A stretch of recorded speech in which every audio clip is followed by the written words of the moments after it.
Hei! Pitkästä aikaa uusi video ja tällä kertaa käydään nopeasti läpi relatiivipronominit. Aloitetaan siitä, että muistutellaan mieleen, että mitäs termejä eli sanoja nyt näihin relatiivipronomeihin sitten liittyykään. Eli on relatiivilauseita, on relatiivipronomineja ja on korrelaatteja. Ja tuossa on sulle esimerkki siitä yhdestä relatiivilauseesta, niin voit hetken miettiä, että mikä siinä nyt on relatiivilause, mikä siinä on relatiivipronomini ja mikä siinä on korrelaatti. Ja nyt oot varmaan hetken miettinyt.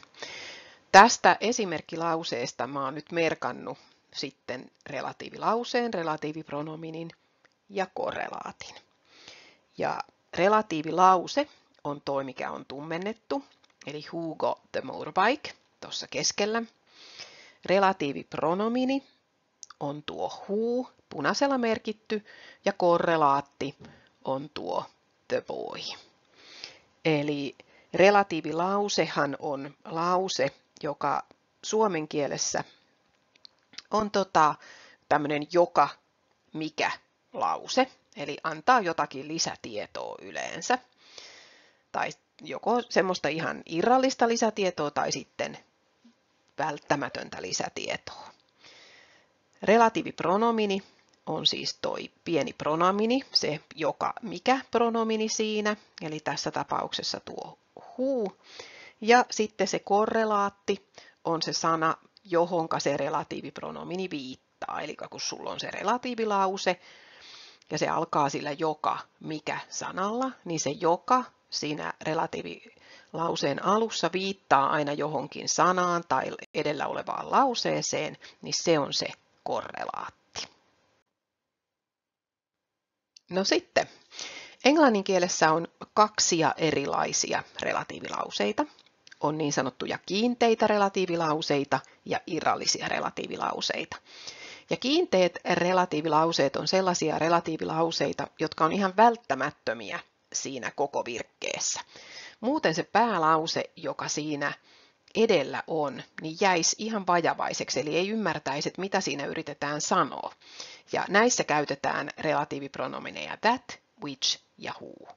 Eikä niitä irroteta millään tavoin päälauseesta pilkulla, koska niiden on ihan pakko olla siinä. Et jos me nyt katsotaan tuota ensimmäistä esimerkkilausetta, jonka mä oon tähän nyt laittanut, a car which tai a car that is broken is useless, niin jos tuosta nyt ottaa tuon relatiivilauseen pois, which is broken tai that is broken, niin sittenhän siihen jää jäljelle lause, joka on, että a car is useless. Ja eihän se nyt millään tavoin pidä paikkaansa edes, tai ainakin se on vajavainen se tieto, miten niin auto on tarpeeton ja niin edespäin. Mutta sitten kun siihen laitetaan toi relatiivilause tuohon keskelle, eli toi välttämätön tieto, a car which is broken, eli auto, joka on rikki, on tarpeeton, niin silloinhan siitä tulee sitten ihan järkevä lause. No sitten on nämä irralliset eli selittävät relatiivilauseet, niin nämä on sellaisia relatiivilauseita, jotka antaa lisätietoa.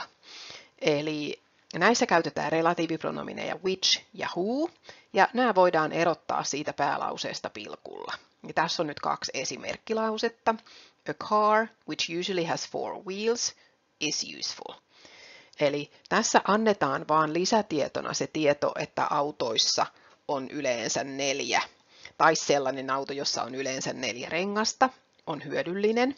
Eli vaikka ton ottaisi tuosta välistä pois ton which usually has 4 wheels, niin silti siihen jää ihan järkevä lause sitten jäljelle. Eli se ero on kiinteillä ja irrallisilla relatiivilauseilla. Ja sitten otetaan nämä pronominit, joita näissä lauseissa voidaan käyttää. Ensimmäisenä tässä on tuo who, jota käytetään pääsääntöisesti silloin, kun viitataan ihmisiin. Se on sekä yksikkö että monikko, eli voidaan käyttää sekä merkityksessä joka ja jotka. Ja se voi olla myöskin sen relatiivilauseen subjekti tai objekti, ihan miten sitten tarvitaan. Ja siitähän on toi whom, objektimuoto olemassa, eli sitä käytetään silloin, kun tarvitaan objektimuotoa. Puhekielessä, se on siis tämmöisessä muodollisessa kielessä tutumpi. Puhekielessä on melkein nyt sitten yleisempi semmoinen versio, että laitetaan se prepositio sinne lauseen loppuun ja käytetään vaan whota. Eli toi ensimmäinen esimerkkilause menisi puhekielessä, että is this the man who you spoke to? Eli prepositio menee sinne loppuun, mutta jos tehdään sitten tämmöinen muodollisempi lause, niin sitten se on tuossa keskellä ja silloin tarvitaan toi objektimuoto. No sitten on whose, joka on genetiivimuoto eli omistusmuoto, jonka, keiden. Ja se viittaa ensisijaisesti ihmisiin, mutta sitä voi käyttää myös asioihin viittaamisessa.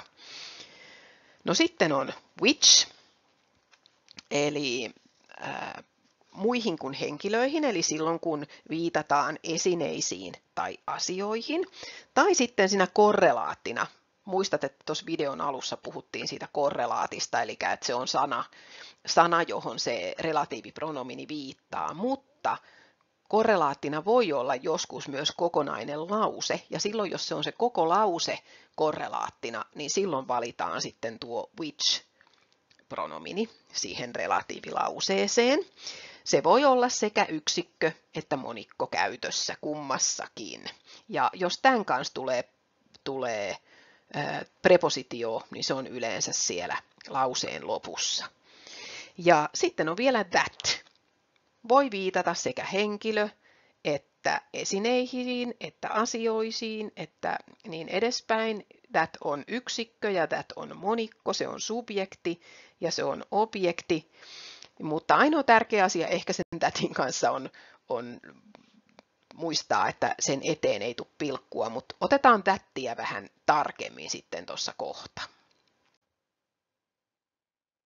Eli thatistä nyt muutama semmoinen asia sen takia, että thathän on puhekielessä se kaikista yleisin. Eli jos sä nyt siellä kuuntelet tätä videoa tai katselet ja tarkoitus on oppia puhumaan englantia, niin silloin tämä that on hyvä relatiivipronomini. Sä voit tunkea tätä lähes mihin tahansa, ei ole minkäännäköisiä sääntöjä.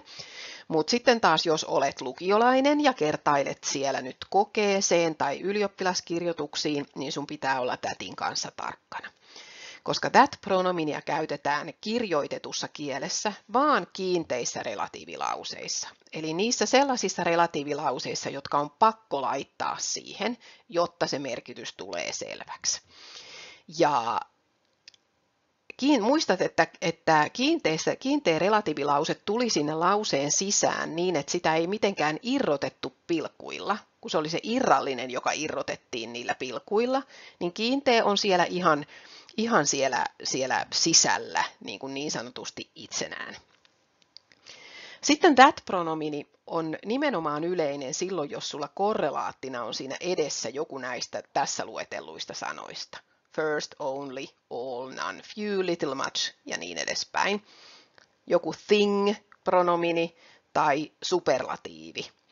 Eli silloin sun pitää melkein pääsääntöisesti valita se that. Se on niin kuin erityisen yleinen näissä tilanteissa. Ja sitten kun muistat vaan sen, että sen that-pronominin eteen ei koskaan tuu pilkkua tai prepositiota, niin oot jo tosi pitkällä sen thatin käytössä. Mutta muutama asia just täytyy muistaa. Jos oot menossa sinne kokeeseen, niin hyvin usein kokeissa nimenomaan kysytään näitä first, only, all, none, few, thing, superlatiivi, kohtia ja siihen perään odotetaan sitten sun laittavan se that-pronomini. Ja sitten se murheenkryyni niin sanotusti, eli se kaikista vaikein näistä relatiivipronomineista, joka ehkä eniten aiheuttaa harmaita hiuksia ja väärää käyttöä, eli tuo what. Jostain syystä tämäkin on sellainen yleinen, jota opiskelijat haluaisi vähän niin kuin joka paikkaan tunkea, mutta valitettavasti tällä on tosi täsmällinen harvinainen käyttö.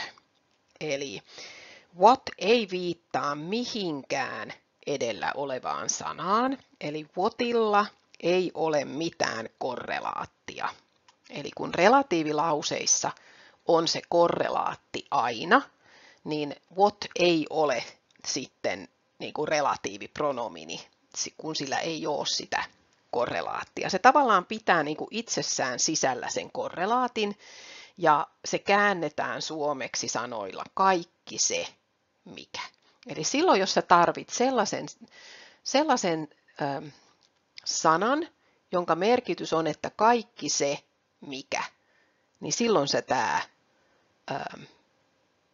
what on se sana, jota sä kaipaat. Eli tämä on niin kuin, kyllä tämä nyt on relatiivipronomini, mutta tämä on siis todella harvinainen. Eli jos itse kirjoitat tekstiä ja meinaat ruveta kirjoittamaan siihen tekstiin sanaa what, niin kuin relatiivipronominiksi, niin mietin vielä 2 kertaan, että onko se nyt oikeasti sitten se tilanne se, mihin sä sitä tarvit. Eli tässä nyt näissä esimerkkilauseissa on esimerkiksi tuo ensimmäinen, what is worth doing is worth doing well. Eli kaikki se, mikä on ylipäänsä järkevää tehdä, kannattaa tehdä kunnolla. Tuo on siis sanonta, mutta näin se käännettäisiin jotakuinkin vapaasti suomeksi. What I need is a good friend. Kaikki, mitä tarvitsen, on hyvä ystävä ja niin edespäin. Eli kaikki se on what. No sitten vielä viimeisenä asiana, viimeisenä slaidina, ei ehkä sitä ihan perusasiaa. Eli jos tuntuu, että relatiivipronominien hahmottaminen on hankalaa, niin unohda tämä, keskityn noihin aiempiin asioihin, mutta otin tämän nyt tähän kuitenkin sitten tämän relatiivipronominin poisjätönkin, koska relatiivipronominin voi jättää poiskin. Eli se ei ole aina pakollinen ja se aika useinkin jää pois tekstiä, kun luet, niin saatat kiinnittää tähän huomioon. Juurikin silloin, kun se relatiivilause on objektina, eli kohteena siinä eli se pronomini on niin kuin se relatiivilauseen kohde, objekti, niin silloin se voi jättää pois. Jos siihen liittyy prepositio, niin se laitetaan yleensä sinne lauseen loppuun. Eli here is the book that I've often talked about, tai here's the book which I've often talked about. Eli about tulee sinne lauseen loppuun silloin, jos se jätetään se pois se pronomini. Senhän voi, jos se pronomini on mukana, niin senhän voi laittaa tuonne väliinkin, mutta tässä tapauksessa, jos haluat jättää sen pronominin pois, niin se laitetaan tuonne loppuun. Mutta sitten tärkeää on se, että sitä ei voi koskaan jättää pois silloin, jos se on sen lauseen subjekti. Eli subjektikohdasta sitä ei voi jättää pois, niin sen takia tämä on nyt vähän sellainen yleinen, vaan ylimääräinen info, tämä poisjättö, että jos englannin kieli on sulle haastavaa ja näiden asioiden oppiminen on muutenkin vaikeaa, niin älä sitten mieti sitä, että voiko se jättää pois vai eikö voi jättää pois, vaan niin edespäin, vaan laitat sen sinne aina, koska sen voi aina laittaa. Sitä ei ole pakko jättää pois koskaan. Siinä kaikki tällä erää.